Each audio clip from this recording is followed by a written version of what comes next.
Assalamualaikum warahmatullahi wabarakatuh. Apa kabar anak-anak? Semoga kabar kalian baik-baik saja ya. Untuk video kali ini jangan lupa like dan subscribe ya anak-anak. Menemukan informasi penting. Setiap teks eksplanasi selalu memuat informasi penting di dalamnya. Oleh karena itu, kita harus sungguh-sungguh untuk menemukan informasi penting tersebut. Kita dapat menggunakan kata tanya, yaitu apa, untuk menanyakan suatu benda atau kejadian. Siapa untuk menanyakan pelaku. Di mana untuk menanyakan tempat. Kapan untuk menanyakan waktu. Mengapa untuk menanyakan sebab atau alasan, dan bagaimana untuk menanyakan kabar atau suatu langkah, cara-cara. Nah, dengan kata tanya tersebut, kita dapat mengetahui informasi penting dalam suatu teks eksplanasi. Menghormati dan menghargai keberagaman kegiatan ekonomi. Penduduk Indonesia memiliki berbagai macam penduduk dengan kegiatan ekonomi yang berbeda-beda. Seperti yang dapat kita lihat di gambar, ada seorang petani, polisi, dokter, pelukis, dan lain-lain. Semua itu harus kita hormati dan hargai. Karena semua itu saling melengkapi dan saling membutuhkan. Sehingga kebutuhan ekonomi penduduk Indonesia dapat terpenuhi. Potensi harus selalu diasah, kerja keras dan semangat pantang menyerah. Sehingga seluruh penduduk Indonesia bisa memenuhi kebutuhannya dan menjadi orang yang sukses semuanya. Peran Indonesia dalam mengatasi obat terlarang. Kita tahu bahwa peredaran obat-obatan terlarang adalah salah satu kejahatan lintas negara yang satu dengan negara yang lain, yang harus segera diberantas, diatasi oleh negara-negara yang ada di ASEAN.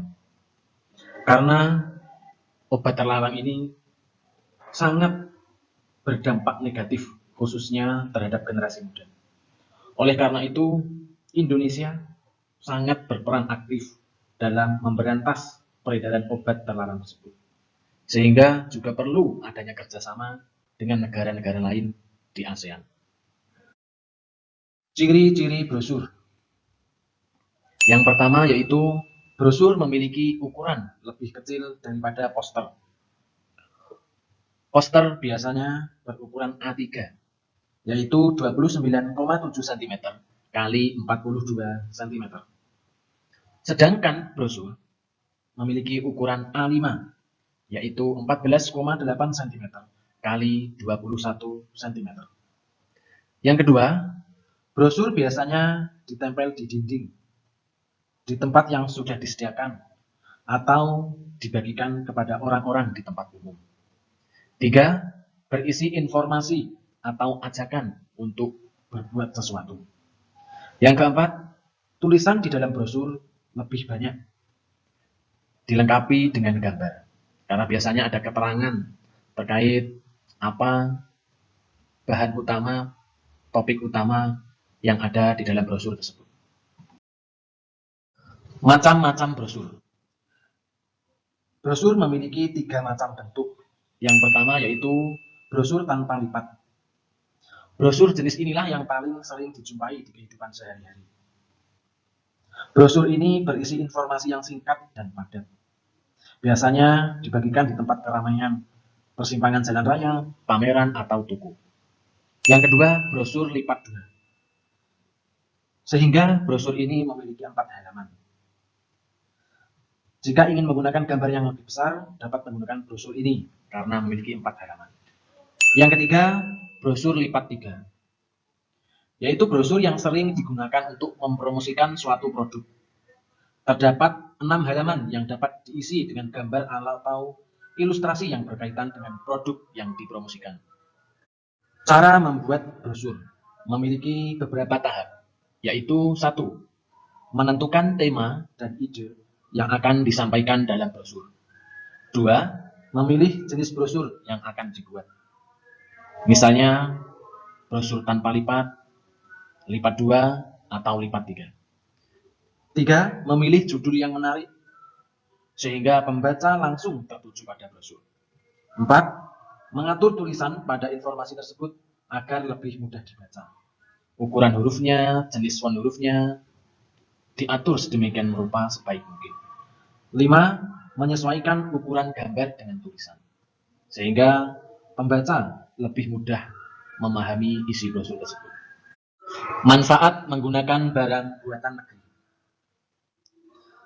Manfaat menggunakan barang buatan negeri yaitu 1. Memupuk rasa cinta tanah air sehingga kita semuanya semakin cinta dengan negara kita, Indonesia.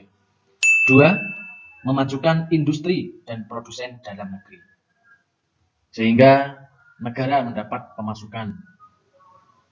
Yang ketiga, meningkatkan kesejahteraan produsen dan para pegawainya. Dengan hal tersebut, menjadikan penduduk Indonesia makmur dan sejahtera. 4. Mendorong perkembangan pembangunan nasional dalam bidang perekonomian, sehingga bisa bersaing dengan negara-negara lain. 5. Ikut melestarikan dan mengenalkan barang buatan negeri kepada masyarakat Indonesia. Seperti halnya gambar di bawah, yakni ada beberapa corak batik, di mana batik adalah asli barang buatan negeri Indonesia yang sudah sampai ke mancanegara.